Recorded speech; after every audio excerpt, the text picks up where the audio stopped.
Hello everybody and welcome back to another episode of the Manchester United Save. In today's episode we're going to wrap up the January transfer window. There has been one absolutely monster signing, 67 million quid's worth. We are also going to play Manchester City. This is a top of the table clash. We win this, we go well clear of them. If we don't, we sort of drop the ball a little bit. We are also going to play Spurs, who are really struggling in the league. But first off, let's wrap up a couple of transfer bits and bobs. Memphis Depay has agreed to join Manchester City over us, so we will not be signing him on a free transfer over the summer. Donnarumma continues to refuse to enter into contract negotiations. I will keep trying this pretty much every single week in the hopes that he finally changes his mind. We have decided to loan out Brandon Williams, our backup right back, for the rest of the season to Hoffenheim, which gives you a little bit of an indication as to what position we have signed in. And this is the man, Achraf Hakimi, £67 million. It's a lot of money. I know it is a hell of a lot of money, but we have decided to splash the cash on an attacking right full back. He comes in from Inter Milan. He has phenomenal attributes as an attacking full back. He's very versatile, so if we do ever change formation, he will be able to accommodate a wing back role or a right midfield role, which is his preferred formation. And yeah, I'm just absolutely delighted. Between him and Wan-Bissaka, we really have the right back spot nailed, either of which I'm more than happy to play, but Hakimi will be my number one. So we'll quickly run through the fixtures since the last time we met, the first of which was a 4-0 away win in the FA Cup against Exeter City. Luke Shaw, Dan James, Mason Greenwood and Nemanja Matic with the goals. Next up was a very comfortable 3-0 home win against Chelsea. They weren't involved in this match at all. I was highly surprised at how poor they were. Kingsley Coman with a brace and Edinson Cavani with a goal. Another comfortable win against high-flying Aston Villa. I believe they were 5th at the time of playing, but we managed to comfortably beat them. Kingsley Coman, an own goal of Victor Lindelof and Hakimi on his debut.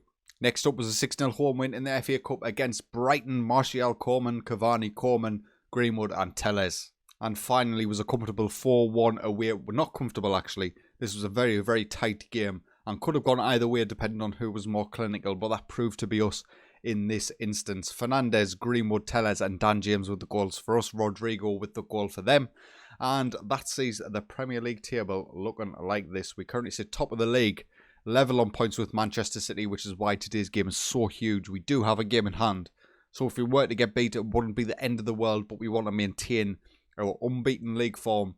And we are away from home though, so it's going to be difficult.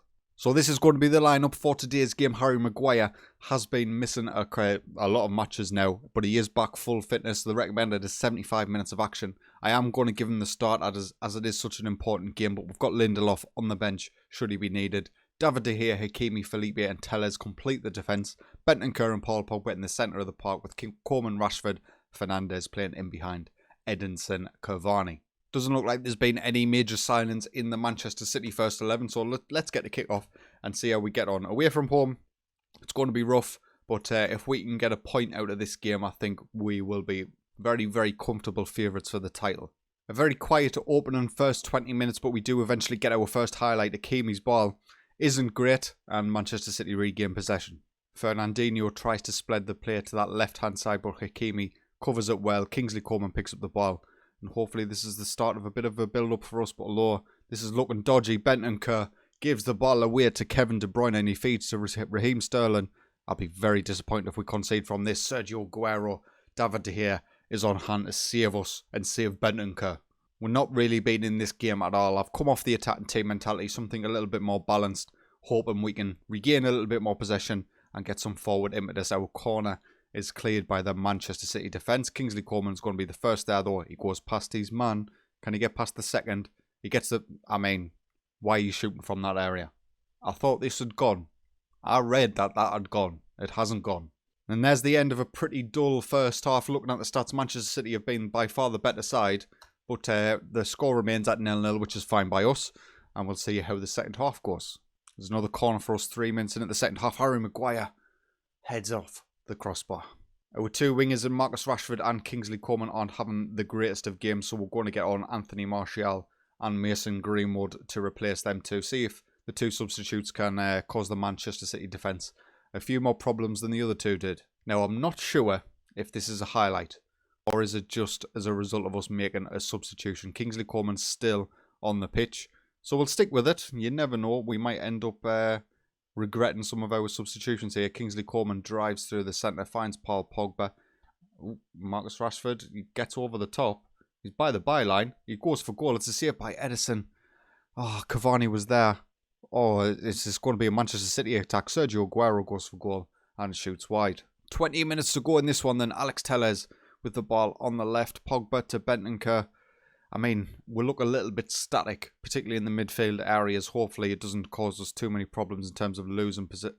Hakimi, keep your passing short, mate. You can't do that in the middle of the park. Sergio Aguero drives through the centre, gets past both centre-halves. The shot is poor. Mason Greenwood brings the ball down from a David De Gea goal kick. The pass-through ball is not good enough for Cavani though, and Manchester City can come forward down this left-hand side with Gabriel Jesus. I mean, I'm not even sure who he was trying to find there, but Luis Felipe is there to cut it out either way. Bentancur switches the play out to Hakimi on this right-hand side, and this is where he's most deadly. The cross comes in. There's nobody attacking that front post, and Edison claims it easy. Oh, the ball over the top. Do not give Manchester City a Route 1 goal. That would not be fair. With 15 minutes or so left to go, we are going to get Paul Pogba off the pitch. We're going to bring on Donny van de Beek onto that central midfield role. Only 1 minute left. Looking at the stats throughout the course of the game, Manchester City will feel very aggrieved if they don't get the win here. So, don't let them. Don't let them. Nice little challenge. Nice block. We've done well to get that out. Just don't lose the ball. Luis Felipe just pumps it up to Edinson Cavani, who gives the ball away to Nathan Ake. We do win it back and feed Anthony Martial, who finds Cavani coming through the middle. Edinson Cavani doesn't miss. He's 20. We have completely robbed Manchester City here. This is so undeserved. It's unbelievable. Manchester City 0. Manchester United 1. Edinson Cavani proves the difference maker once again. And Anthony Martial turns provider after coming on for Marcus Rashford. Nice through ball through the centre halves. Just sort of part ways. And can we hold out for the last 4 minutes? Oh, there's a highlight. I mean, we've won the ball back, so it might not be a Manchester City attack. Mason Greenwood. Oh, he feeds it through to Bruno Fernandes. Lovely reverse ball.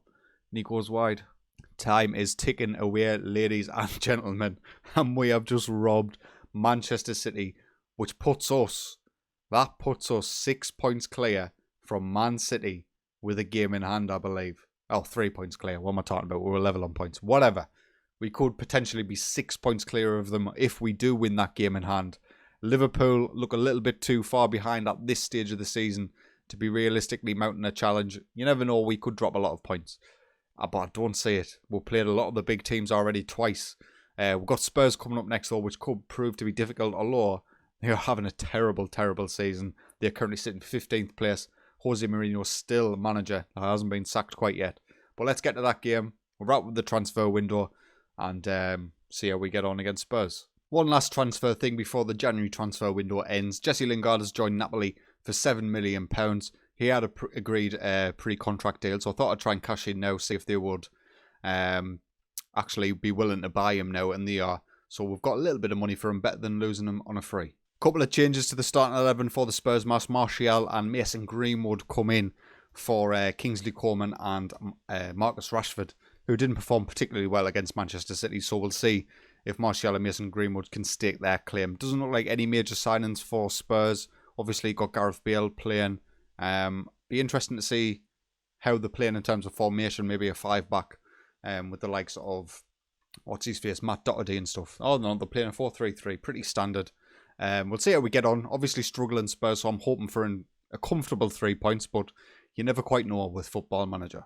First highlight of the game comes 15 minutes in. It's Hakimi on the right-hand side. Whips the ball in beautifully. And Anthony Martial is there with his 9th goal of the season to put us 1-0 up inside 14 minutes. Another highlight now. Alex Telles with the ball on the halfway line. Feeds it into Martial, who gets past one.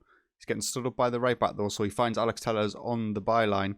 Can he whip it in? He doesn't. He finds Martial again. He's taken down.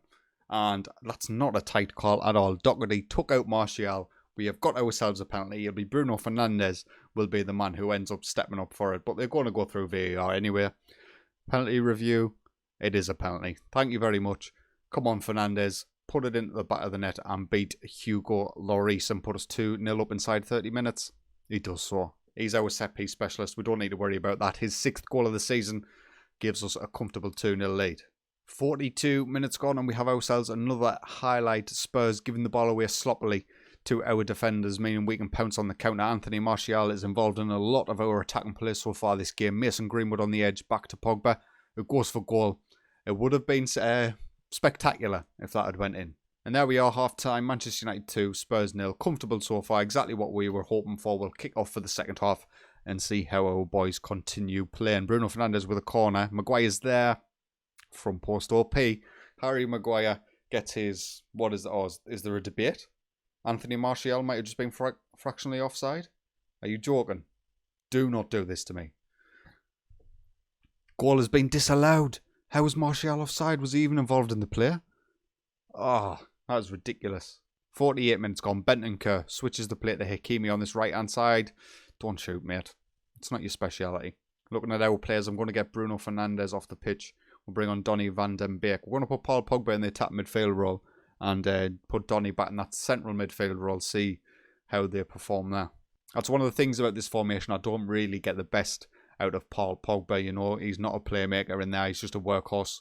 And his average ratings do reflect that. So let's see how he gets on an attacking midfield in Bruno Fernandes' absence, as Van den Beek and Anthony Martial combined to put us 3-0 up. Martial's 2nd goal of the game, he's 10th of the season. Highlights straight from kickoff. Are Spurs going to finally wake up and start getting back into this game?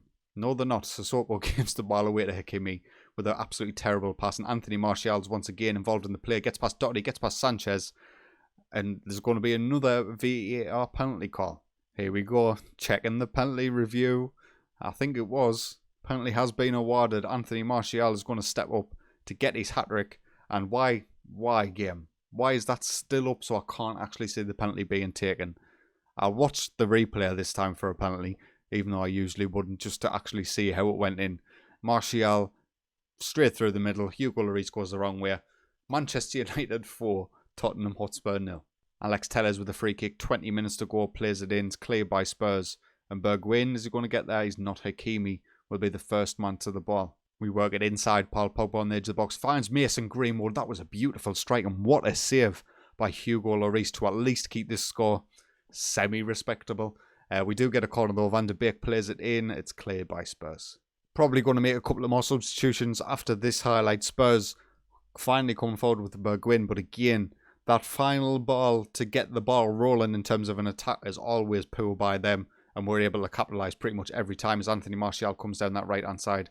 That was a great challenge. That wasn't a penalty. Why are we having a VAR check for this? Let's see if the game thinks that was a penalty, because I certainly don't. Decision, no penalty. I didn't think so. So we've got Rodrigo Bentancur really struggling out there, so we'll get Nemanja Matic on, and we'll get Alex Telles is going to have to stay on as well. We've got Marcus Rashford, Kingsley Coman, Daniel James, who will take off Mason Greenwood. We'll bring on Kingsley Coman on that right-hand side. Greenwood's had a quiet game, so I'm not too disappointed to have to make that change. Free kick for Spurs. Bergwijn plays it in. Sissoko's there with the header and goes over the top. I think Davide had that covered anyway. A dominant performance, and it looks like it's going to be a dominant result as the time ticks by. Manchester United 4, Spurs 0. Back-to-back wins in really crunch games, and we've managed to pull through. We've done well. So we remain 3 points clear from Manchester City at the top of the table with a game in hand. They did end up beating Brighton. Arsenal move into third. Did Liverpool drop points? So let's just take a fresh look at this. Liverpool did end up beating Chelsea in the late fixture. So if we win our game in hand, we're on 56. So we are 6 points clear of Manchester City and 9 points clear from third place Liverpool. 10 points clear from fourth place Arsenal. So top four, as we are so far ahead of Aston Villa in fifth, is pretty much a guarantee at this point. It is all going to be about the title challenge and our Champions League form going forward. We've got, of course, Salzburg in the first knockout round, which will be the next episode, both legs. So there'll be a lot of football played beforehand and in between. And our Premier League sort of ambitions will become very, very clear at that stage. A lot of the teams we've got to face throughout the rest of the season, they're not that great. We've played Manchester City twice, we've played Chelsea twice, we've played Liverpool twice, I believe, as well. So we've only got the likes of Arsenal, really, that's sticking out. Aston Villa, of course, sitting in fifth. Got Spurs again, but we've just shown that they're not all that up to much. So if we can maintain our form and continue playing well and beating teams we should be beating, I think we're going to win the league, boys. Ho ho. Anyway, lads, please leave a like, get yourself subscribed, and until next time, I'll see you later.